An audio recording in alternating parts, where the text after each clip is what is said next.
Hello everybody, welcome to के तानी education. इस वीडियो में हम डिस्कस करेंगे क्लास 11th कॉमर्स का इकोनॉमिक्स का चैप्टर नंबर 11। लास्ट चैप्टर है ये, उसका नाम है इकोनॉमिक थॉट्स और हम इसमें करेंगे इसको रिवाइज। चलो शुरू करें इकोनॉमिक थॉट्स से। तो इकोनॉमिक थॉट्स वाले चैप्टर में आपको मेनली हमारे कुछ ऐसे ग्रेट थिंकर्स हैं, ग्रेट अचीवर्स हैं, जिनके क्या क्या विचार थे हमारे देश की अर्थशास्त्र या अर्थव्यवस्था को लेकर के, वो थॉट्स हम इस चैप्टर में पढ़ेंगे। इकोनॉमिक थॉट्स बेसिकली होते क्या हैं? तो ये वो चीज़ें हैं या ये वो विचार हैं जो ह्यूमन एक्टिविटीज़ या ह्यूमन लाइफ की एक्टिविटीज़, जैसे कि कैसे आप रिसोर्सेज मैनेज करेंगे, कैसे प्रोडक्शन करेंगे, कैसे डिस्ट्रीब्यूशन करेंगे, कैसे एम्प्लॉयमेंट आपका ज़्यादा जनरेट हो सकता है, मनी और प्रॉब्लम सॉल्विंग, सारी चीज़ों के बारे में इकोनॉमिकली सोचा जाए उसको बोलेंगे इकोनॉमिक थॉट्स। बड़े बड़े थिंकर्स रहे हैं वेस्टर्न थॉट की। अगर हम बात करें तो वेस्टर्न थॉट में हमने इस पूरी बुक में बहुत बार इनका नाम सुना है। Adam Smith, Alfred Marshall, professor Robins, फिर जॉन कीन्स जिनको हम बोलते हैं। तो इन्होंने मॉडर्न वेस्टर्न थॉट जो है इकोनॉमिक थॉट, वो इन्होंने शेप किया। इंडिया की बात करें तो जो इंडिया में हमारे इकोनॉमिस्ट हैं वो हैं आपके शांति पर्व, मनुस्मृति और कौटिल्य का अर्थशास्त्र जो उन्होंने लिखा है। ये हमें बहुत अच्छे खासे इकोनॉमिक इंसाइट्स यानी इकोनॉमिक्स के बारे में सोच प्रोवाइड करते हैं। हमारे इंडिया के जो की इकोनॉमिक थिंकर्स थे उनमें से सबसे पहले जिनकी बात हुई है इस पर्टिकुलर चैप्टर में वो हैं आपके कौटिल्य, जिनका दूसरा नाम था चाणक्य। इन्होंने एक किताब लिखी थी अर्थशास्त्र। इस किताब में इकोनॉमिक्स, पॉलिटिक्स और गवर्नेंस यानी कि सरकार भी कैसे चलाई जा सकती है बड़े इफेक्टिवली, ये बताते हैं। इन्होंने चंद्रगुप्त मौर्य की मदद की थी कि कैसे ये एक प्रॉस्परस स्टेट बना सकते हैं, अपने जो भी उनका राज्य था उनको वो कैसे आगे बढ़ा सकते हैं, और वो भी कब? 3rd सेंचुरी बिफोर क्राइस्ट में। इनके जो मेन इकोनॉमिक थॉट्स हैं, मतलब मेन जो इनकी पॉइंट्स हैं, उनमें सबसे पहली पॉइंट आती है स्टेटहुड की। स्टेटहुड में ये बात करते हैं कि स्टेटहुड का मतलब है राज्य के बारे में, कि आपको ध्यान देना चाहिए एग्रीकल्चर, इंडस्ट्री, माइनिंग, फॉरेस्ट्री और ट्रेड पे। ये 5 आपके ऐसे डिविजन्स हैं जिनसे आप सबसे ज़्यादा मनी अर्न कर सकते हैं। आपको इंफ्रास्ट्रक्चर पे ध्यान देना चाहिए। एग्जाम्पल है वाटर रिजर्वर्स, यानी कि कहाँ आपका पानी का आप संकलन करेंगे, कहाँ पानी जमा करेंगे, गेस्ट हाउसेस, टेम्पल्स। आपको टीचर्स को प्रीस्ट यानी पता है ना, जो पंडित लोग होते हैं, और सोल्जर्स को कैलामिटीज के दौरान टैक्सेस में माफ़ी दे देनी चाहिए। स्टेट ट्रेजरी के बारे में उनका क्या कहना है? स्टेट ट्रेजरी का मतलब क्या होता है? आपके पास कितना पैसों का भंडार होना चाहिए, उसको स्टेट ट्रेजरी बोलते हैं। स्टेट ट्रेजरी ज़रूरी है अगर आप अपने स्टेट को बढ़ाना चाहते हैं, आगे प्रॉस्पेरिटी लाना चाहते हैं, आगे बढ़ाना चाहते हैं, और सिक्योरिटी के लिए भी। इंडियन आर्मी की आप बात करो, इंडियन नेवी की बात करो, तो इनके पीछे बहुत सारे पैसे खर्च होते हैं। और क्यों हम पैसे खर्च करते हैं इनके पीछे? सिक्योरिटी के लिए। और ये पैसे आते कहाँ से हैं? तो ट्रेजरी से आते हैं। ट्रेजरी कौन भरता है? तो लोग भरते हैं अपनी टैक्सेस के द्वारा। ठीक है। इनकम के 7 सोर्सेज इन्होंने बताए हैं: टाउन्स, विलेजेस, इरिगेशन, माइन, जंगल, एनिमल हस्बेंड्री और ट्रेड और कॉमर्स। ठीक है। टैक्सेस एनुअली कलेक्ट की जानी चाहिए और लीनियंसी होनी चाहिए कैलामिटीज के दौरान, मतलब जब भी कोई आपदा आए, यानी नेचुरल कैलामिटी हो, मैन मेड कैलामिटी हो, तो उस टाइम पे आपको टैक्सेस में छूट देनी चाहिए। टैक्सेशन पॉलिसी के बारे में भी कौटिल्य ने लिखा है कि कैसे कैसे आप शॉर्ट टर्म टैक्सेशन या लॉन्ग टर्म टैक्सेशन कैसे आप वसूल कर सकते हैं, क्लियरली उन्होंने सब लिखा है। इन्होंने 2 टाइप ऑफ टैक्स की बात की है। पहली है लैंड टैक्स, जो कि कितनी ज़्यादा होगी या कितनी कम होगी, ये इस पे डिपेंड करता है कि कैसी लैंड है और कितनी वो प्रोडक्टिविटी है उसमें अंदर, यानी कितनी वो उपजाऊ है। जो लैंड आपकी, आपको पता है ये 2 टाइप की लैंड होती है। एक होती है बैरन, यानी जिसपे कुछ भी नहीं उगता, रेगिस्तान जैसा, और एक होती है आपकी उपजाऊ, जहाँ पर आप बहुत कुछ उगा सकते हैं। तो आपका कैसा लैंड है और कितना उसमें से आप उगा सकते हैं, उस हिसाब से आपका लैंड का टैक्स लगता है। दूसरा टैक्स जो लगता था वो था इम्पोर्ट एक्सपोर्ट टैक्स, यानी कि कस्टम और रोड टैक्स के बारे में भी रूल्स उन्होंने लिखे थे। एग्रीकल्चर और एनिमल हस्बेंड्री के बारे में उनका ये कहना है कि एग्रीकल्चर जो है आपका प्राइमरी लाइवलीहुड है। Most of the people are dependent on agriculture and animal husbandry, यानी कि जानवरों को पालना, वो भी अपने ही फायदे के लिए। वो लोगों को एनकरेज करते थे कि आप अनकल्टिवेबल लैंड को एरेबल बनाइए, यानी जिस लैंड पे आप कुछ नहीं उगा सकते उस लैंड को भी आप ऐसे ट्रीट करिए कि आप उससे फिर आगे चल के कुछ उगा सकें, जैसे खातर डालना हुआ या उसमें कुछ ना कुछ ऐसा करना हुआ कि उस लैंड का यूज़ हो सके। और एनिमल हस्बेंड्री पे ध्यान दीजिए, और डेवलपमेंट के मतलब एनिमल हस्बेंड्री का भी डेवलपमेंट होना चाहिए ना। गाय आप पाल रहे हैं, आप मुर्गियाँ पाल रहे हैं, जो भी पाल रहे हैं, उनको आप कैसे आप आगे बढ़ाएँगे, उनके रूल्स भी होने चाहिए। इंडस्ट्री के बारे में, रिसोर्सफुलनेस बड़ी एसेंशियल है डेवलपमेंट के लिए, ऐसा उनका मानना था। रिसोर्सफुलनेस क्यों ज़रूरी है? आपके जितने रिसोर्सेज आपके पास हैं, आपको उनको बड़े एफिशिएंटली यूज़ करना है। इस बात का ध्यान रखना है कि सिर्फ यही रिसोर्स नहीं है कि हमको अभी यूज़ करके ख़त्म कर देना है। You need to save it for future also. Art, craft, skill development और मार्केट इंफ्रास्ट्रक्चर को प्रमोट करना है कि कैसे-कैसे आप अपने स्किल्स को, अपने हेरिटेज को आगे बढ़ा सकते हो। कौटिल्य के जो आइडियाज़ हैं, ये आज भी मॉडर्न गवर्नेंस और पॉलिसी मेकिंग में भी अप्लाई होते हैं। इतने उस टाइम के बड़े अच्छे आइडियाज़ थे। नेक्स्ट जो आते हैं वो आपके मोहनदास करमचंद गांधी, और उनका इंट्रोडक्शन दें तो ये पोरबंदर गुजरात में बॉर्न हुए थे। ये क्यों जाने जाते हैं? अपने ट्रुथ और नॉन वायलेंस के लिए। इन्होंने पॉलिटिक्स, इकोनॉमिक्स और इन सारी फील्ड्स में उन्होंने एथिक्स को प्रमोट किया था। एथिक्स मतलब क्या? डू व्हाट इज करेक्ट, वही करिए जो सही है। पैसों के लिए कई लोग गलत गलत भी करते हैं, तो ये उन्होंने लाया था, एथिक्स लाए थे। और उन्होंने सोसाइटल वेलफेयर को भी एम किया था कि सबका भला जिसमें होगा। इवन मोदी जी भी कहते हैं ना, सबका साथ सबका विकास। Influence of books and thinkers, Gandhi ji पे कई सारे लोगों का और उनकी किताबों का असर पड़ा था। जैसे एग्जांपल है हेनरी डेविड थोर। उनसे उनको एक आइडिया मिला था सिंपल लिविंग हाई थिंकिंग का। जॉन रस्किन की एक बुक है अनटू दिस लास्ट, उस बुक से गांधी जी को एक कंसेप्ट मिला था सर्वोदय का। सर्वोदय का मतलब एक ये हिंदी वर्ड है जिसको दो पार्ट्स करें तो सर्व और उदय, यानी सबका विकास होना चाहिए, वेलफेयर फॉर ऑल, सब पे दया रखिए, सबका ध्यान एक समान रखिए। और लेबर इम्पोर्टेंस, यानी कि आपका जो मजदूर वर्ग है वो सबसे इम्पोर्टेंट है। लियो टॉल्स्टॉय से उनको एक मिला था ब्रेड लेबर का, जो काम नहीं करते उनको खाने का भी हक नहीं है। ये सिंपल एक सेंटेंस गांधी जी कहते थे, those who are not working have no right to eat. Hindu scriptures जैसे कि भागवत गीता, उनसे उनको सेल्फलेस वर्क और शेयरिंग की प्रेरणा मिली थी कि आप काम तो करिए पर बदले में उम्मीद मत लगाइए कि मैंने काम किया तो मुझे इस बात का ये फायदा मिलेगा या मैं इसके बदले में ये हासिल करूंगा। और दूसरा जो उनको भगवत गीता से मिला था, श्रीमद् भगवत गीता से, वो है शेयर करना, कि what ever you have, even if it is just a small portion, share it with others. उनके जो बड़े-बड़े बिलीफ्स थे, यानी जिन चीज़ों में वो मानते थे, वो थे सबसे पहला कि एथिकल गवर्नेंस और सस्टेनेबल इकोनॉमिकल प्रैक्टिसेस होनी चाहिए। यानी जो सरकार चल रही है आपकी, वो एथिक्स के हिसाब से चलनी चाहिए। सरकार भी एकदम अपने हिसाब से ना चले, जो उनको ठीक लगे वो करना ज़रूरी नहीं है, जो एक्चुअली सही है, वो करना ज़रूरी है। और सस्टेनेबल इकोनॉमिक प्रैक्टिसेस मतलब क्या? आप जो भी काम कर रहे हैं इकोनॉमिकली, वो कहीं न कहीं आपके देश के लिए फ़ायदेमंद होना चाहिए, इवन आपके नेचर के लिए भी। लेबर और सेल्फ रिलायंस जो है, ये आपके पिलर्स हैं। यानी आपके जो मज़दूर वर्ग है और सेल्फ रिलायंट होना, don't be dependent on somebody else, किसी और पे डिपेंडेंट मत रहिए, खुद पे डिपेंडेंट रहिए। और ये आपके बहुत बड़े स्तंभ हैं, पिलर्स हैं, अगर आप अपने कंट्री को सोशली और इकोनॉमिकली बढ़ाना चाहते हैं तो। मटेरियलिज्म को रिजेक्ट करिए और कम्युनल सॉलिडारिटी का प्रमोशन करिए। मटेरियलिज्म का मीनिंग क्या होता है? कई बार होता है लोगों का मोह सिर्फ कई चीज़ों में होता है, इसको बोलते हैं मटेरियलिज्म। कि आपको आपको किसके लिए एम करना है? For the truth, for the non violence, जो सही है, जो सच है, उसके लिए आपको एम करना है, किसी और चीज़ के लिए नहीं।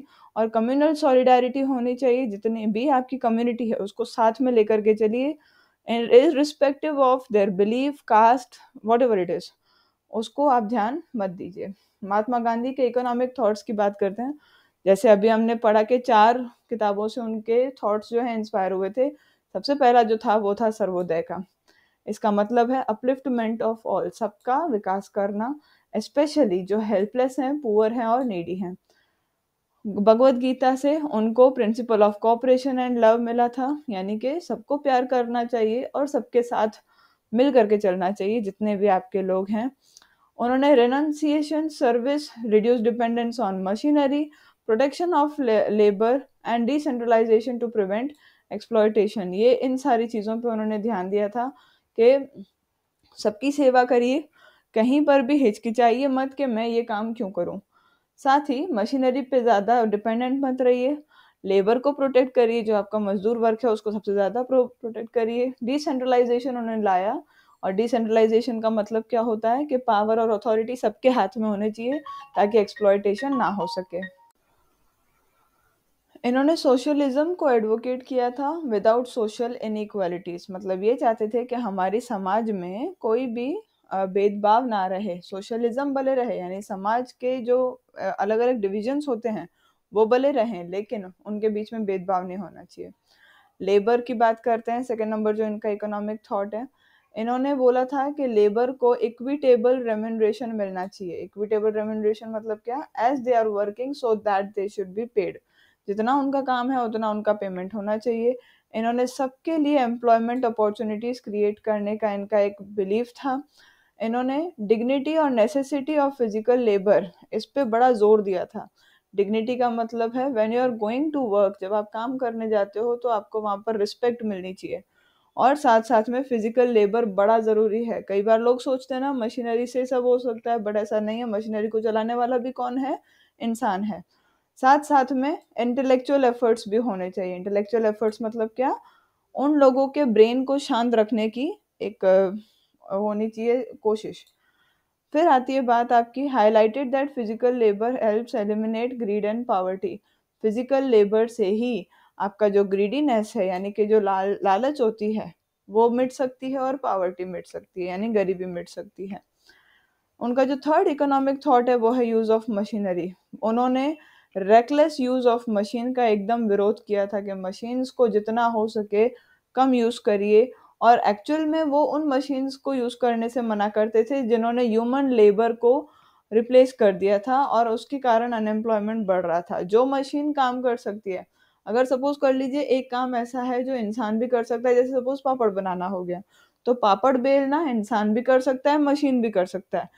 अब मानते हैं कि जो मशीन से पापड़ बेल करके निकलेंगे वो उतने अच्छे नहीं होंगे जितना इंसान बना देगा, लेकिन अगर वो वही काम इंसान कर सकता है तो फिर उसके लिए मशीन क्यों यूज करना, ऐसा गांधी जी का कहना था। उन्होंने बेसिक मशीन्स जो पुअर प्रोड्यूसर्स के लिए काम की थी, उनको वो हाँ बोलते थे। उन्होंने ऐसी मशीन्स को सपोर्ट किया था जिनसे टाइम बच सके, जिनसे आपकी मेहनत बच सके, और उन्होंने ये भी बोला कि इससे आपको इकोनॉमिक पावर नहीं मिलना चाहिए, मतलब ऐसी मशीन्स होनी चाहिए जिनसे आपकी कमाई नहीं हो, ठीक है।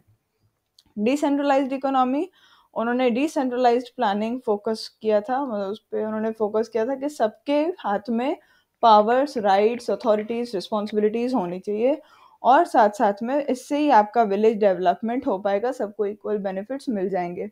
उन्होंने ग्राम स्वराज और खादी मूवमेंट को सपोर्ट किया था ताकि विलेज लेवल पे ही सेल्फ रिलायंस बन सके।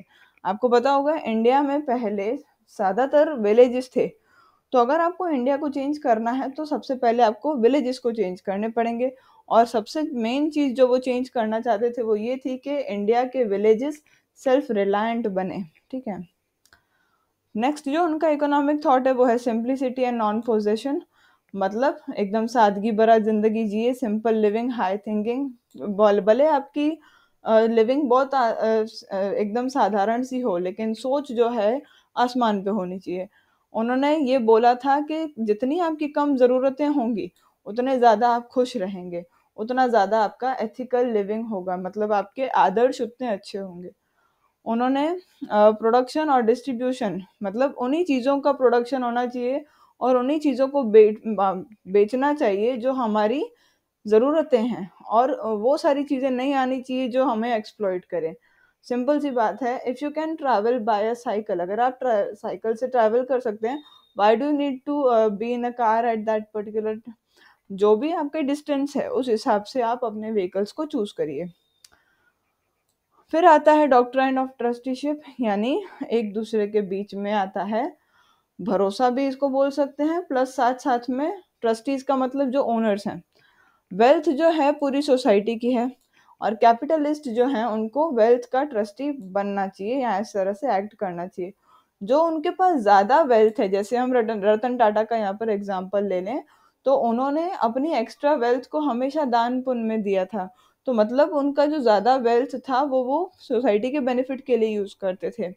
उन्होंने नेशनलाइजेशन को अपोज किया था, और साथ साथ में नेशनलाइजेशन का मतलब क्या होता है कि सारी की सारी वेल्थ जो है वो किसी एक के हाथ में हो जाए, नहीं।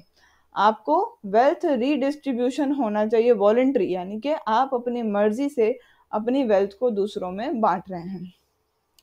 अब इन सब से क्या सीखते हैं? अपने की प्रिंसिपल्स हैं चेंज ऑफ हार्ट, अपने दिल को बदलिए। और रिच जो है उनको वो एनकरेज करते थे कि अपने वेल्थ को है अपनी मन से आप बांटिए। ड्यूटी ओवर राइट्स, यानी हम ये नहीं बोलें कि ये मेरा हक था मुझे नहीं मिला, हमें उल्टा करना चाहिए कि ये मेरी जिम्मेदारी है, मुझे ये करना है। वेल्थ ओनर्स जो हैं उनके सबसे पहली जो सोच होनी चाहिए वो है सोसाइटल वेलफेयर, यानी सोसाइटी का भला। वॉलंटरी सोशल चेंज, उन्होंने ऐसे भी नहीं कि वो सबको फोर्स करें कि भाई आप फोर्सफुली दूसरों से वेल्थ लीजिए या फोर्सफुली दूसरों को वेल्थ दीजिए।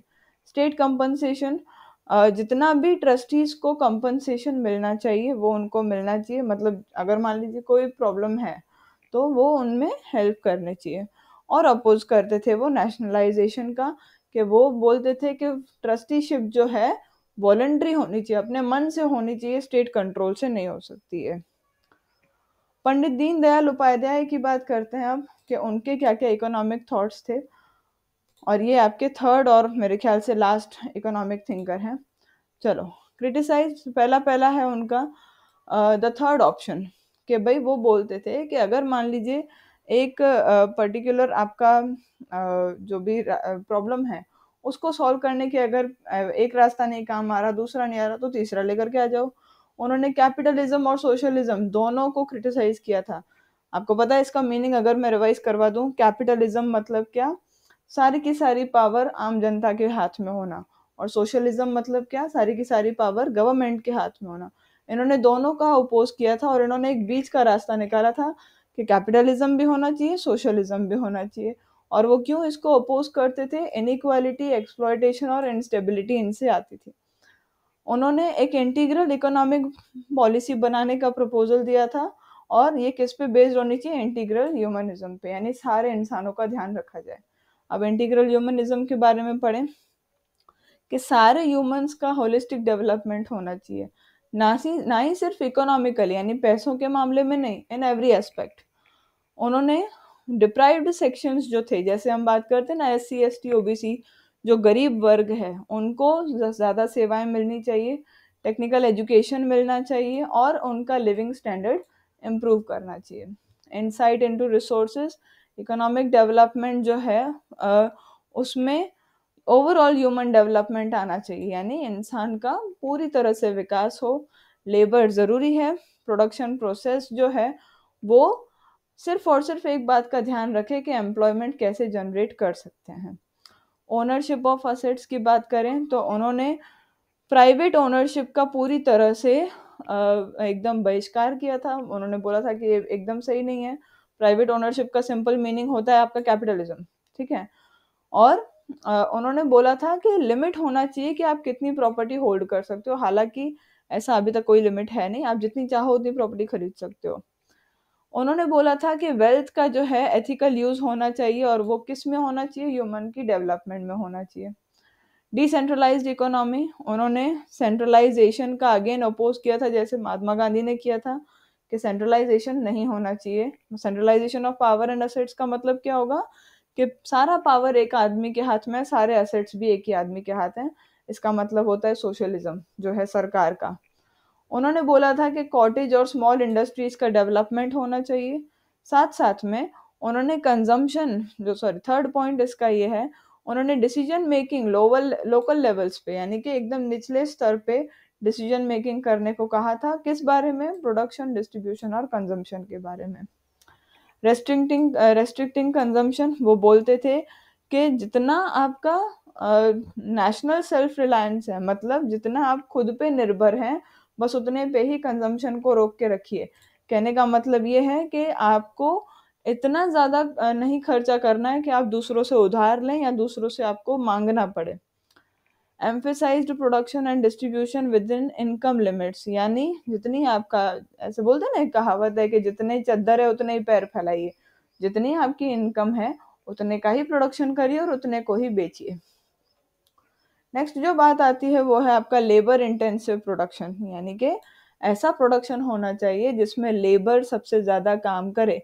इससे दो बातें होंगी, पहला आपके देश की जो जनता है उसको एम्प्लॉयमेंट मिलेगा, और दूसरा आपके अगर लोग बिजी रहेंगे तो वो कुछ ना कुछ सीखेंगे, क्रिएटिव बनेंगे, स्किलफुल बनेंगे। उन्होंने ऐसे प्रोडक्शन मेथड्स को रेकमेंड किया था जो लेबर इंटेंसिव हो, ताकि अनएम्प्लॉयमेंट रिड्यूस की जा सके।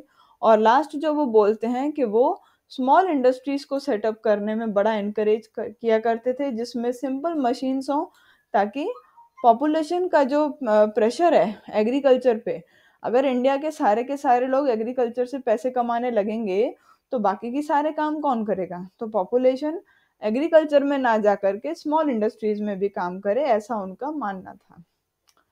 Objectives of Indian economy according to Pandit Deendayal Upadhyay, Indian economy के क्या क्या ऑब्जेक्टिव्स होने चाहिए उनके हिसाब से वो देखते हैं। पंडित दीनदयाल उपाध्याय मानते थे कि ना ही कैपिटलिज्म और ना ही सोशलिज्म ये हमारे ह्यूमन नीड्स को या हमारे चैलेंजेस को समाप्त नहीं कर सकते हैं। वो बोलते थे एक अलग रास्ता चुनिए, डिस्टिंक्ट पाथ आपका होना चाहिए, जो है आपका थर्ड ऑप्शन, जो इंडिया की प्रोग्रेस के लिए बड़ा यूजफुल है और वही आपके लोगों के वेल बीइंग और हैप्पीनेस पे फोकस कर सकता है।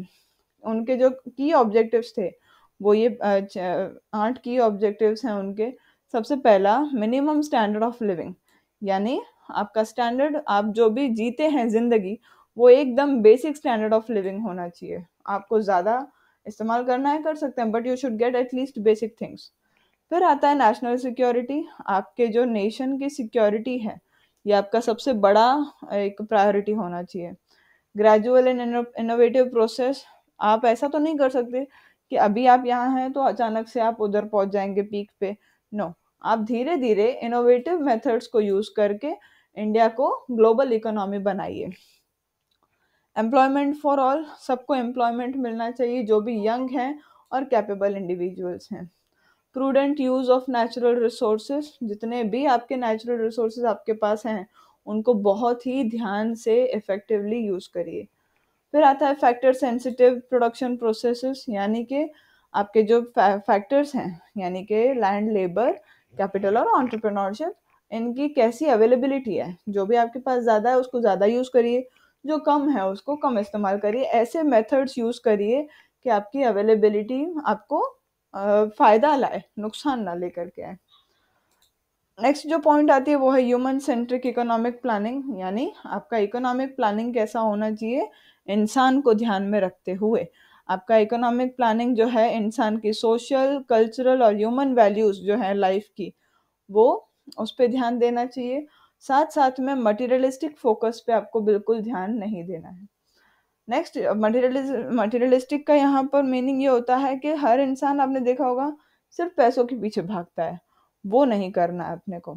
और लास्ट है प्रैक्टिकल ओनरशिप डिसीजंस, आप ऐसे डिसीजंस बनाइए कि जो आपका प्राइवेट ओनरशिप है, यानी कि जो प्राइवेट लोग हैं जिनकी प्राइवेट प्रॉपर्टी है उनको भी प्रॉब्लम ना हो। अलग अलग सेक्टर्स में सब बटा होना चाहिए, प्राइवेट का भी और गवर्नमेंट का भी। ठीक है। फिर आती है बात कंट्रीब्यूशंस एंड इन्फ्लुएंस की, कि उनके क्या क्या हमारे लिए एक सुझाव रहे हैं और कहाँ कहाँ उन्होंने कंट्रीब्यूट किया है। उनके जो आइडियाज़ थे वो agriculture, industry, marketing, rural economics, इन सभी एरियाज में बड़े काम आए, और स्वदेशी का आइडिया भी उन्होंने ही लाया था। बहुत सी ऐसी स्कीम्स हैं जो जो उनसे इंस्पायर होकर के आज बनी हैं। एग्जाम्पल है सबसे पहला श्रमेव जयते योजना, जो 16 अक्टूबर 2014 को आई थी। ये जो है लेबर वेलफेयर और एम्प्लॉयमेंट जनरेशन के लिए, आपने मनरेगा का नाम सुना होगा, वो महात्मा गांधी के नाम पे है। तो ये लेबर वेलफेयर जो है और एम्प्लॉयमेंट जनरेशन के लिए ये योजना लाई गई है। दीनदयाल उपाध्याय ग्राम ज्योति योजना, यानी जो एग्रीकल्चरल और रूरल इंडस्ट्रीज हैं इनको डेवलप करने के लिए ये योजना लाई गई थी। आज भी पंडित दीनदयाल की जो इकोनॉमिक फिलोसॉफी है वो हमें बहुत सारे वैल्यूएबल इंसाइट्स ऑफर करती है, मतलब अच्छे खासे ख्याल हमें आते हैं और साथ साथ में हमारे जो आज के चैलेंजेस हैं उनको बहुत अच्छे से ये सॉल्व कर देते हैं इनके इकोनॉमिक थॉट्स। चलो चैप्टर पूरा हो गया। Thank you so much for patient hearing. इस पूरी सीरीज में अगर मैं सच कहूँ तो बहुत थैंकफुल हूँ मैं आप सबकी, मुझे जो कमेंट्स मिल रहे हैं दे आर अमेजिंग और मुझे वो बहुत मोटिवेट करते हैं। अगर आप न्यू हैं तो प्लीज़ सब्सक्राइब कर दीजिएगा चैनल को। Thank you so much for patient hearing. Have a good day. नमस्ते।